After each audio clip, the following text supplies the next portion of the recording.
श्री माते नमः।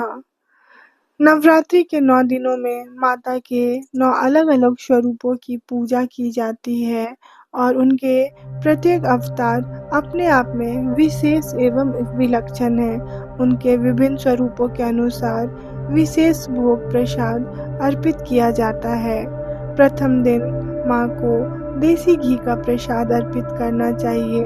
नवरात्रि के प्रथम दिन देवी शैलपुत्री को समर्पित है। देवी सती के रूप में आत्मदाह के पश्चात देवी पार्वती ने पर्वतराज हिमालय की पुत्री के रूप में जन्म लिया था।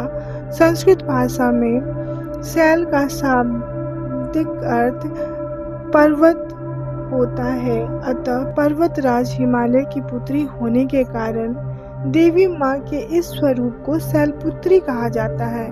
माँ शैलपुत्री त्रिमूर्ति अर्थात ब्रह्मा, विष्णु एवं महेश की शक्ति का प्रतीक है। माता शैलपुत्री का आशीर्वाद प्राप्त करने हेतु देसी घी का प्रसाद उन्हें अर्पित करना चाहिए। द्वितीय दिवस को शक्कर का प्रसाद भोग अर्पित करना चाहिए। नवरात्रि के दूसरे दिन देवी ब्रह्मचारिणी को समर्पित है। देवी पार्वती के इस महान तपस्विनी एवं अविवाहित रूप को देवी ब्रह्मचारिणी के रूप में पूजा जाता है। देवी का यह अवतार दृढ़ता एवं तपस्या का प्रतीक है। साधक को देवी के इन गुणों की प्राप्ति हेतु शक्कर का प्रसाद अर्पित करना चाहिए।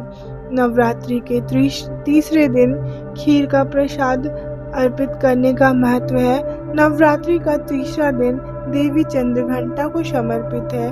देवी चंद्रघंटा देवी पार्वती का विवाहित स्वरूप है। भगवान शिव से विवाह करने के पश्चात देवी पार्वती ने अर्धचंद्र को अपने मस्तक पर सुशोभित करना आरंभ कर दिया, जिसके कारण उन्हें देवी चंद्रघंटा के रूप में माना जाता है।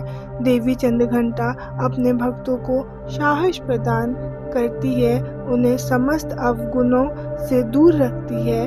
देवी चंद्रघंटा को प्रसाद स्वरूप खीर अर्पित करना चाहिए।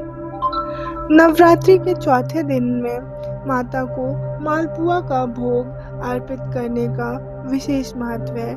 नवरात्रि के चौथे दिन में देवी कुष्मांडा की पूजा की जाती है। माता कुष्मांडा सूर्य के अंदर अर्थात सूर्य मंडल में निवास करती है। उनके अतिरिक्त अन्य किसी में यह शक्ति व क्षमता नहीं है। देवी कुष्मांडा की देह सूर्य के समान दिव्य व तेजोमयी है। देवी कुष्मांडा अपने भक्तों के जीवन से अंधकार का नाश करती है तथा उन्हें धन व स्वास्थ्य प्रदान करती है। माता कुष्मांडा को मालपुआ का प्रसाद अर्पित करना अति शुभ माना जाता है। नवरात्रि के 5वें दिन केले का प्रसाद का विशेष महत्व है।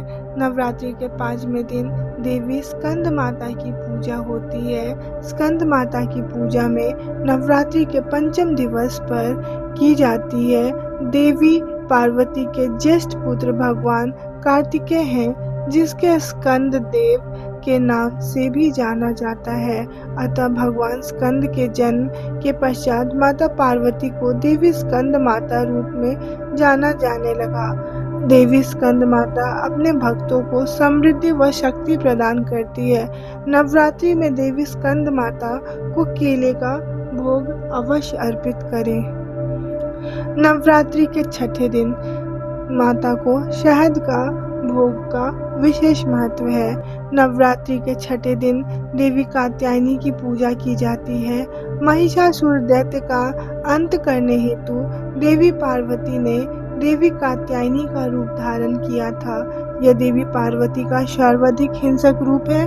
देवी कात्यायनी का यह स्वरूप क्रोध के सकारात्मक उपयोग को प्रदर्शित करता है। देवी कात्यायनी को मधु अर्थात शहद का प्रसाद अर्पित करना चाहिए। नवरात्रि के 7वें दिन गुड़ का भोग प्रसाद का अधिक महत्व है। नवरात्रि के 7वें दिवस पर देवी कालरात्रि की पूजा की जाती है। देवी पार्वती ने शुंभ निशुंभ नामक राक्षसों का वध करने हेतु अपने स्वर्ण वर्ण का त्याग कर दिया था। देवी के इस भयंकर स्वरूप को देवी कालरात्रि के रूप में जाना जाता है। यह देवी पार्वती का सर्वाधिक उग्र एवं क्रूर रूप है।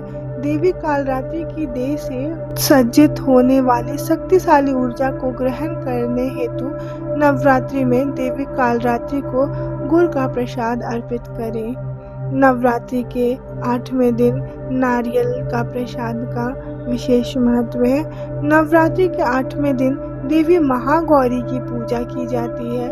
हिंदू पौराणिक कथाओं के अनुसार 16 वर्ष की आयु में देवी शैलपुत्री अत्यंत सुंदर थी तथा उन्हें गौर वर्ण का वरदान प्राप्त था।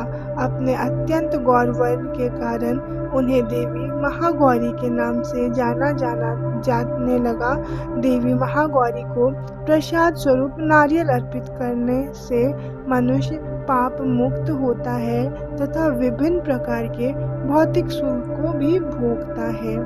नवरात्रि के 9वें दिन माता को तिल का प्रसाद अर्पित करें। नवरात्रि के 9वें दिन देवी सिद्धिदात्री की पूजा की जाती है। सृष्टि के आरंभ में भगवान रुद्र ने सृष्टि निर्माण हेतु आदि पराशक्ति की पूजा की थी। यह माना जाता है कि देवी आदि पराशक्ति का कोई रूप नहीं था तथा वह निराकार थी। शक्ति की सर्वोच्च देवी आदि पराशक्ति भगवान शिव के बाएं आधे भाग से सिद्धिदात्री के रूप में प्रकट हुई। देवी सिद्धिदात्री की आराधना से समस्त प्रकार की सिद्धियां की प्राप्ति होती है। नवरात्रि में देवी सिद्धिदात्री को तिल या तिल से बने पदार्थों का प्रसाद अर्पित करना चाहिए। इस तरह माँ के 9 रूपों को अलग अलग भोग प्रसाद अर्पित करने से हमें विशेष प्रकार की माँ की कृपा प्राप्त होती है और हमारी मनोकामना भी अवश्य पूरी होती है।